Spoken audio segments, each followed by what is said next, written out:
soft on each other, and then Tank just fucking throws it right at Jake. Jake can punch with that right hand. Like, I seen him, you know what I mean, up close in person. Like, dude is big. He's not as slow as people think he is, and he can punch. I've seen fight a masterclass by Crawford. He shocked me, and I'm highly impressed.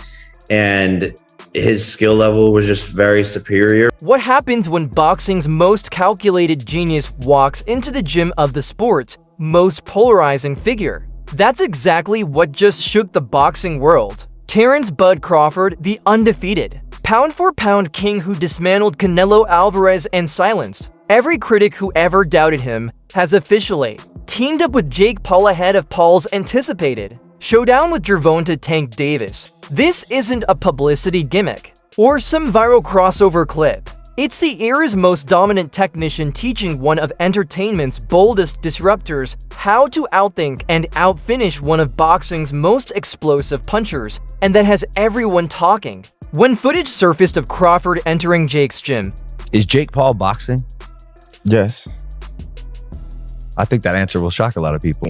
fans were convinced it had to be fake. But cameras caught every detail, the two warming up side by side, Crawford adjusting Jake's stance, fine-tuning his head movement, and walking him through the same lethal combinations that once dismantled champions. For Jake Paul, this was more than a training session. It was a masterclass from the best in the world. Crawford built his entire career on patience. Jake says he could get a cruiserweight title in 2 years. Do you think he can? It's possible. It's possible. Listen, man, a lot of people write Jake off, but Jake can punch with that right hand. He got a nice right hand. Gained a lot of respect for Jake because he's not a YouTuber that's just boxing just to box. He actually trains and actually want to get better and actually have got better and really putting his time, focus, and energy into boxing. So you got to respect that. Precision and total control. He reads patterns, manipulates distance, and breaks opponents down one calculated round at a time. Thank you, GOAT, because you are the GOAT of this era. Terence "Bud" Crawford. Those same tools, the very ones that made Canelo Alvarez look ordinary on a historic night, are now being passed directly to Jake Paul.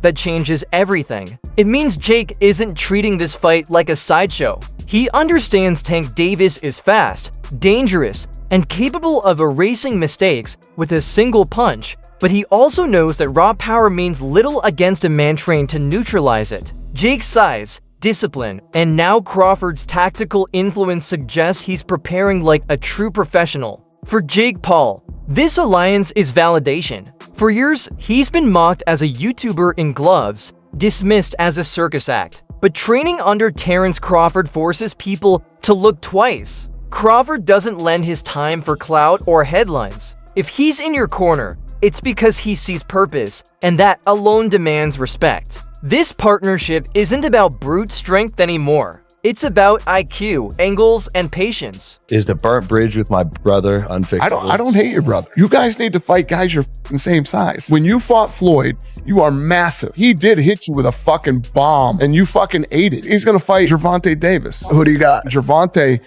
I think, hits way harder than Floyd, but he's too small. Your brother's gonna be able to get inside on him, put his weight on him, tie him up. I hear your critique on fighting guys the same size as you.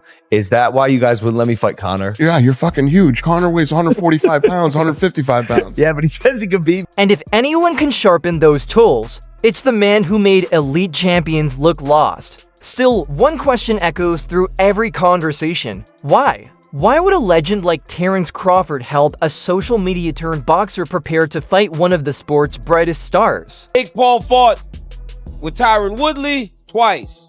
Big numbers. Jake Paul fought against Tommy Fury. Big numbers. Jake Paul, who I believe, and I have told you guys this time and time again, he's much better than people give him credit for. One, Jake Paul is not an amateur fighter, like some try to say. Jake Paul has money, so Jake Paul is getting trained by the best boxing coaches. That money. The answer is simpler and colder than people think. Bad blood. Crawford's tension with Gervonta Davis runs deep. It began years ago when Tank boldly claimed he could move up in weight and knock Crawford out. Terence Crawford had the ability to fight backwards and stay composed, good defense, hands was always up, countering everything that Canelo was throwing at him. He was just a little more active fight. Canelo did hit him to the body, but it was pretty much all Terence Crawford. I think some of what we saw from Canelo is what he's has to resort to now to fight. Maybe he's dealt with some injuries to where he's not as mobile. It's just the pattern that he's put himself in for the last, 6 to 8 fights. That same pattern is why Bivol was able to get him. He did not allow Canelo to get inside, man. As soon as Canelo would get into that certain range, you would jab him. We didn't see any like lateral moves where he would throw, push off to the side as we used to see Canelo Alvarez. Canelo was almost smothering his shot because he couldn't stay at range with him. And Terence Crawford runs off counter combinations. It would be a wider margin if they fought. At first, Bud laughed it off, but Tank didn't stop. He kept taking jabs online, mocking Crawford's resume and calling him overrated. What started as trash talk evolved into genuine rivalry, and now, helping Jake Paul take on Tank isn't just business, it's personal. If Tank get to pick his opponent, he would do it. But Tank would never come from 35 to 54. Y'all got into it on social media around that time. Y'all was doing the back and forth shit. Is that just you being competitive, like when that happens, or is it like... I just really don't like that dude. You know? Why though? Cause I just don't like him. Like I really don't like him. I don't like. Just not your cup of tea. That's just not your. I don't like nothing about him. You know, I don't like nothing about him. I just feel like, you know, he just one of these little arrogant little dudes that's, you know, using what he got to shield him. You know, like he got a lot of security guards around him, and he know, you know what I mean, he in the limelight and stuff like that, but in certain situations he wouldn't be acting like. So that's all for today's video. If you enjoyed it, make sure to like, subscribe, and tap the bell icon so you never miss our next update. Drop your thoughts in the comments. Do you think Crawford can turn Jake Paul into a legitimate threat against Tank Davis? Stay tuned! The story is just getting started.